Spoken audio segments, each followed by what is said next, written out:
Salut à tous avec Trading, j'espère que vous allez bien. Aujourd'hui, je vais vous faire le Dodge. Je crois que j'ai jamais fait cette analyse. Et j'en ai pas du Dodge, j'en avais pendant un moment, mais je l'ai revendu. Mais le graphique, il me paraît intéressant. Donc je me suis dit, on va faire le Dodge. Donc là, on est en weekly avec un low. Bon, j'ai pas tout l'historique derrière, hein, on va dire un low à partir de là. On est quoi en 2020 avec un high en 2021, il me semble. Ouais, 2021, donc une explosion haussière, hein. Une énorme hype. S'en est suivi chapeau à ceux qui ont vendu là, hein, donc c'est bien. Moi, j'ai pas vendu là, je l'avoue.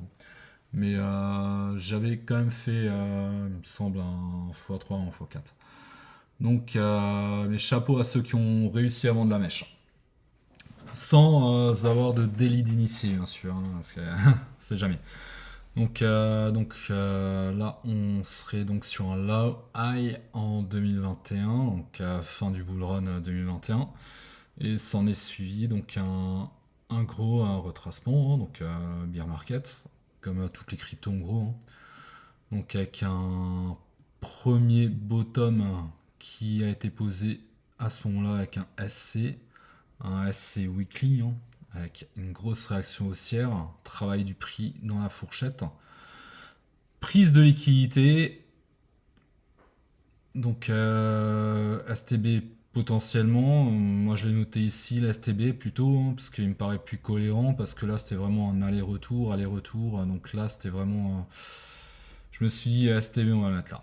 Donc STB, donc grosso modo, je vous expliquer, en gros ça c'était une grosse accumulation weekly, donc avec SC, AR, ST, donc là STB je l'ai marqué là, retour dans la fourchette, et donc toujours baissier, hein, même avec des réactions haussières, on reste baissier. Avec un spring baissier weekly, hein, parce que forcément, si donc création aussi d'un canal baissier, et baissier weekly, parce que forcément, si on va dans d'autres time frames, on passe haussier, baissier, c'est sûr que c'est ça la complexité de l'analyse technique en trading, c'est qu'il y a, grosso modo, on peut avoir des graphiques en annuel, c'est-à-dire une bougie qui vaut une année, jusqu'aux bougies secondes qui valent une seconde. Donc tout ça, faut imbriquer ensemble. Donc pour une grosse analyse long terme, pas besoin d'aller jusqu'aux secondes, mais comme dit, par exemple, si on fait du scalping, hormis le carnet d'ordre, hein, je parle du scalping graphique, là on peut aller jusqu'aux secondes. Et bon, là en l'occurrence, on n'aura pas besoin d'aller jusqu'aux secondes. Donc là, canal baissier, SCAR, ST, STB, Spring. Donc ce que moi, je me suis potentiellement dit que ça pouvait être un Spring, hein. Donc un point bas. Avec, donc là, on n'a pas encore eu un break of structure. Donc le break of structure a eu lieu ici. Donc à ce niveau-là. Donc un retest du prix. Et juste pour voir un truc qui pourrait être intéressant par rapport au retracement qu'il y a actuellement. Donc là, on était grosso modo là, tac, là, aïe, on va dire là-haut. Juste faire un retracement Fibonacci pour voir jusqu'à combien on aurait retracé. Pour voir si c'est cohérent par rapport au retracement qu'on a actuellement. Donc là, on aurait retracé quasiment jusqu'au 0,886 en retouchant une zone de demand, donc avec un comblement d'imbalance. Donc là, on a retracé entre les 0. J'arrive jamais à lire là. 0,786, 0,886. Donc là, on était entre les deux. Donc, Dodge actuellement retrace quand même pas mal. Donc au-delà des 0,618 qui est le chiffre d'or de Fibonacci. Donc en général, c'est un chiffre auquel on se réfère pour un retracement, mais là, comme dit, on peut voir que si d'ailleurs, non, on n'était pas tout à fait au 0,886, mais on était pas loin. Donc, low, high, donc break of structure, retracement donc entre les 0,7 et les 0,886 dans la zone de demand, comblement d'imbalance. réaccumulation dans la zone et une explosion haussière. Donc on a recassé ce dernier high et on a cassé le potentiel AR de l'accumulation weekly. Ok, donc on a breaké la structure donc avec une grosse impulsion haussière, donc c'est pour ça qu'on a ces l'imbalance là qu'il fallait venir combler. Donc là, si on rentre en petit time frame, on pourra déceler, moi je la vois, mais en weekly, j'arrive à la voir vite fait, la distribution week off. Si on va je pense, peut-être en 4 heures, on va la voir. Juste voir. Tac, on était où? Ouais, ouais, on pourrait la voir, on va la voir en 8 heures, parce que 4 heures c'est un peu petit. Ouais, donc potentiellement on aurait un buying climax à ce niveau-là.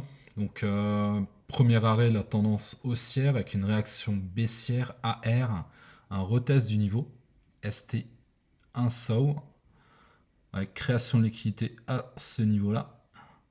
Prise de liquidité du BC, retour dans la fourchette. Deuxième création de liquidité à ce niveau-là, donc beaucoup d'équal low à venir liquider. Avec un troisième point de contact à ce niveau-là. On a pris la liquidité de l'UT avec un UTAD.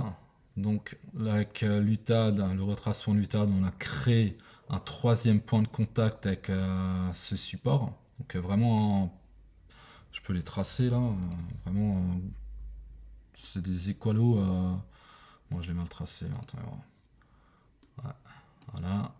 Donc là c'est ouais. C'est parfait, hein, franchement, c'est pile poil sur le niveau, quoi. Donc voilà, donc gros support qui a été breaké à ce niveau-là. Donc BC, ARST, SO, UT, création de liquidité, UTAD, prise de liquidité de l'UT, création de liquidité, prise de liquidité, réaction haussière suite à la prise de liquidité, retest de l'UTAD à ce niveau-là, de la zone de l'UTAD. Donc ce bloc institutionnel.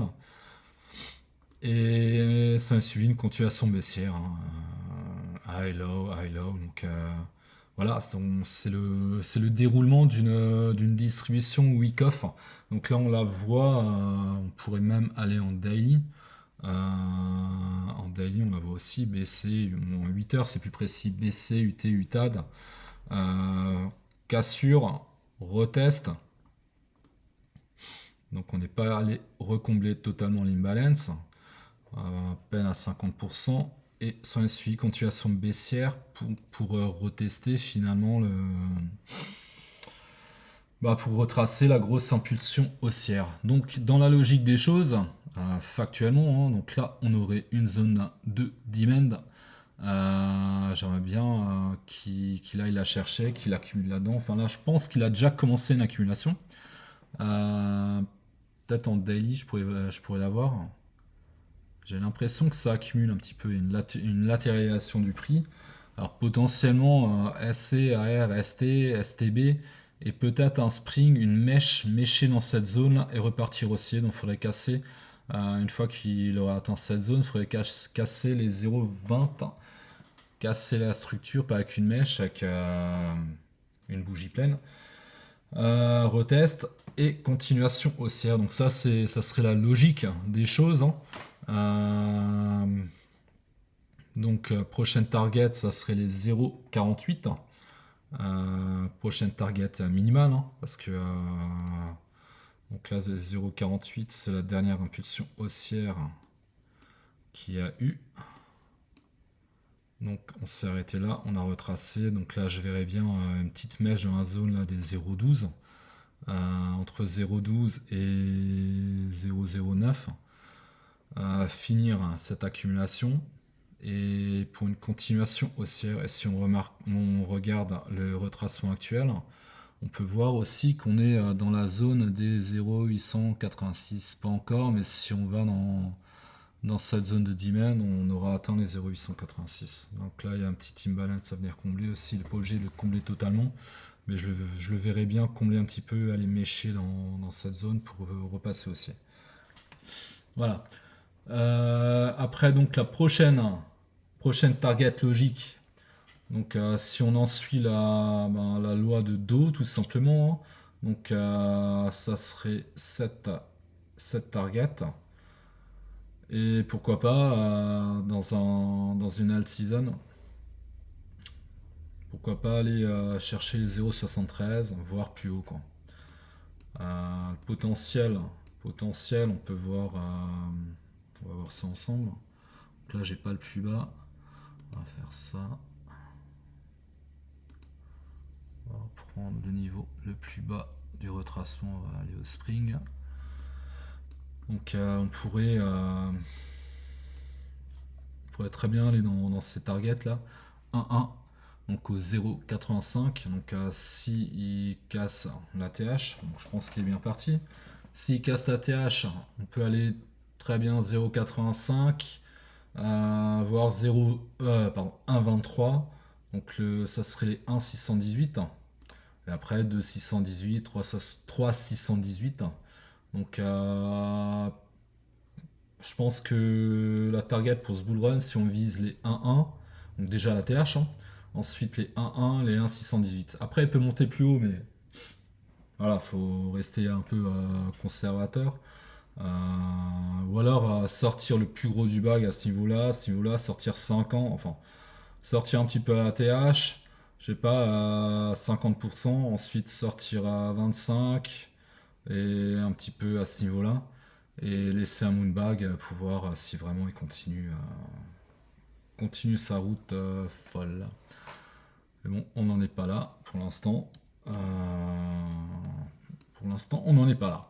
Ça, c'est une projection technique qui me paraît somme toute logique. Et maintenant, ça reste à confirmer. Voilà.